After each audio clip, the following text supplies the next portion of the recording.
Mən sənə bəlkə şokolad verim. Ver. Verim. Aha. Onda mənə öpəsən. Ha? Öpəsən məni. Ay Allah.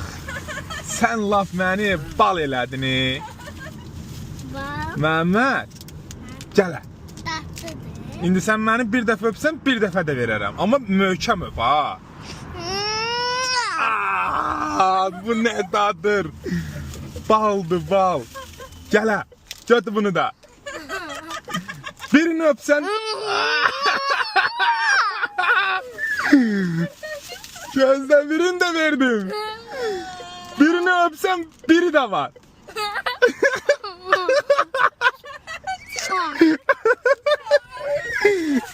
Mehmet.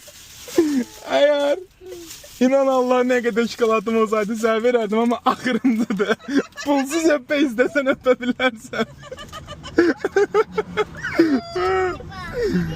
Ciddi yürek. 4 tane şokoladın oldu Mehmet.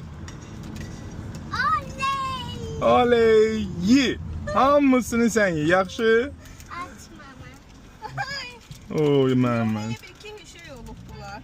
Ne oldu? Əriyib belə bir.